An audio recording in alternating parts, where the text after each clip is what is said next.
నిన్నటి రోజు cabinet meeting లో రాబోయే లోకల్ ఎలక్షన్ల నుంచి 42% రిజర్వేషన్లతో పోవాలని చెప్పేసి ఏదైతే నిర్ణయం తీసుకున్నారో దాన్ని యావత్ బీసీలందరూ స్వాగతిస్తా ఉన్నారు. మా అగ్రనేత రాహుల్ గాంధీ గారు భారత్ జోడో యాత్రలో సందర్భంగా జనాభా నిష్పత్తి ప్రకారం రిజర్వేషన్ ఉండాలనే ఒక డిమాండ్ చేశారు. ఆ సూచనను తెలంగాణ కాంగ్రెస్ ప్రభుత్వం సీఎం రేవంత్ రెడ్డి గారు మా పిసిసి ప్రెసిడెంట్ మహేష్ కుమార్ గౌడ్ గారు పరిగణలోకి తీసుకొని కులగణన చేసి ఈ రోజు రాబోయే ఎలక్షన్లో 42% రిజర్వేషన్లు అమలు పరుస్తా ఉన్నందుకు సీఎం రేవంత్ రెడ్డి గారికి, పిసిసి ప్రెసిడెంట్ మహేష్ కుమార్ గౌడ్ గారికి, పూర్తి మంత్రి మండలికి, దీనికి సహకరించినటువంటి పెద్దలందరికీ బీసీల తరఫున ప్రత్యేక కృతజ్ఞతలు తెలుపుతా ఉన్నాం. రాబోయే లోకల్ ఎలక్షన్లో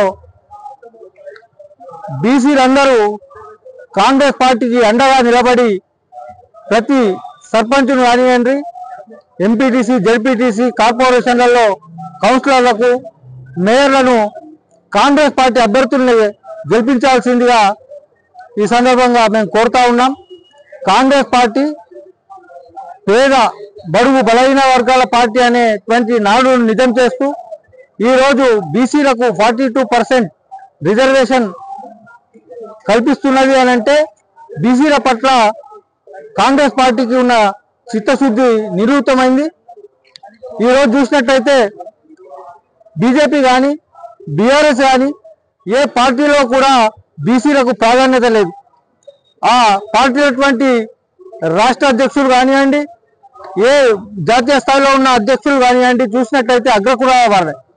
ఈరోజు మా Telangana PCC president BC, AICC అధ్యక్షుడు కూడా ఒక ఎస్సీ నాయకుడికి ఇచ్చి ఈరోజు కాంగ్రెస్ పార్టీ చిత్తశుద్ధి నిరూపించుకున్నది. కాబట్టి బీసీలందరూ కాంగ్రెస్ పక్షాన నిలబడాలని కోరుతా ఉన్నాం.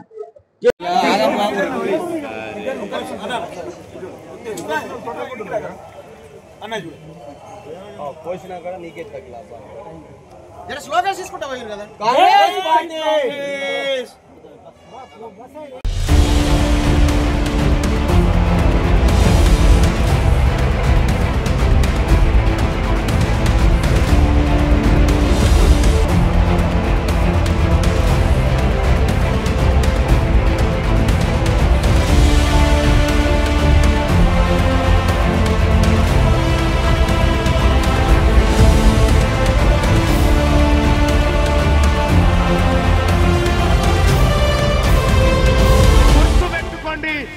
బీసీ సమాజానికి, తెలంగాణ రాష్ట్ర బీసీ ప్రజలకు మీ బిడ్డ టీన్మార్ మల్లన్న ఖడ్గం పట్టుకొని ఉన్నాడు.